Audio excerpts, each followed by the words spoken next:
Crawley, our vision.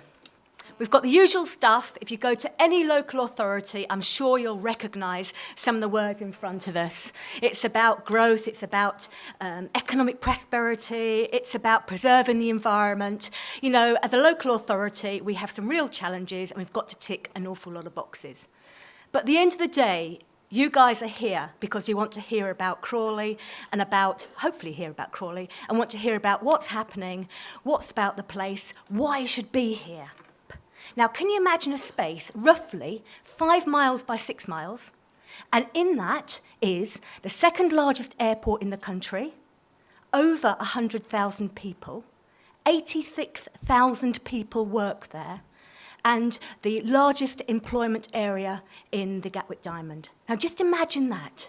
In that very, very small area, that gives you an idea of some of the challenges that we as a council are faced with, but more importantly, some of the opportunities, really fabulous opportunities we actually have. Now, we've been through some really rough times. I've got a speech and I've just absolutely forgotten about it, so don't worry about it. We've been through some really, really rough times recently. I've been going around to talk to other local authorities around the country, and we have development after development after development that cannot get themselves off the blocks. Some of those barriers are obviously very clearly around access to finance. But what we're finding is there's also something about an attitude, a positive attitude. You try and take the opportunity to grasp whatever you can. And in Crawley, we've got 2 specific areas I just really wanted to go and give you an update on. The first one is Manor Royal. Now, as I say, Manor Royal, 240 hectares of industrial area. That is the largest commercial floor space within the Gatwick Diamond, hugely, hugely important to the area. Now, during the recession, as I'm sure you're aware, we've lost 1 or 2 of our really kind of main employers. Now, the easy option for us as a council to do would be to turn around and stuff some of those vacant areas full of whatever you can go and get, basically. Now, where I'm asking for your support is we've been very strong on turning around and saying that because of the number of people in the wider hinterland that are really reliant on Manor Royal as a place to work, we cannot afford to let it slip. So we have said no to retail development. We've made some very hard decisions when it comes down to looking at how we deal through the planning process on some of those vacant sites. Because to us, once those sites are gone, they're gone. Now, at the moment, we're going through a process of having a supplementary planning document in place for Manor Royal. And please read it, comment on it, because it's there to protect Manor Royal. Because Manor Royal is going to have an impact on our neighbouring authorities. All of the wider Gatwick Diamond are much wider areas than that.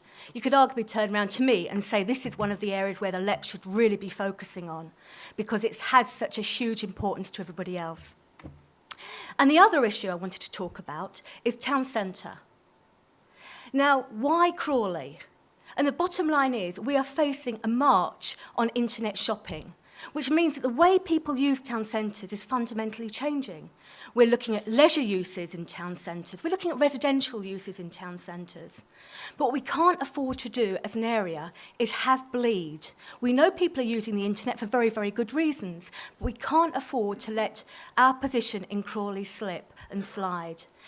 Now, we've been incredibly fortunate in Crawley. We've got Land Securities and St James Investments in the middle of the recession. They had the courage to invest in Crawley and bring forward the first phase of Town Centre North. We're lucky to have a development partner, Stanhope, who we're working with to try and bring forward the rest of the Town Centre North. And the reason why we need that is because we need to build up our retail base as a Gatwick Diamond. I'm not turning around and saying people shouldn't shop in Reigate, in Horsham, in whatever. But it's trying to understand the offer, the unique offer that each of these places have. And really, we need to make sure that we don't lose that financial spend over towards Blue Water. Do you realise there's 700,000 people that are within the Crawley catchment area? You think of that spend that could be coming to Crawley. That's amazing, and that will have a knock-on effect on everybody else. And of course, I can't forget our colleagues over the road at Standard Life, who are investing heavily in County Mall. So, we are having developers who are prepared to put their hand in their pocket, who have that confidence in Crawley and are prepared to spend it. And just before I finish, as local authority partners, we're also doing our bit.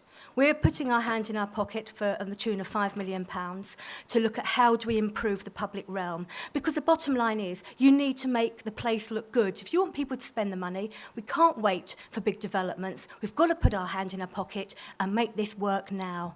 We've got the County Council, who once again have very clearly invested heavily both in Manor Royal and Town Centre. And to be honest, I can honestly say we've got a good working relationship with our County Council colleagues, and we've actually signed a joint statement with another partner, Homes and Communities Agency, on how we tackle those public realm issues. So basically, what I'm saying is, please, you've mentioned the LEP, we're the place that you need to invest, because let's face it, with the number of employees we have, you can't afford to let us down. That's my beg for money. Thank you very much.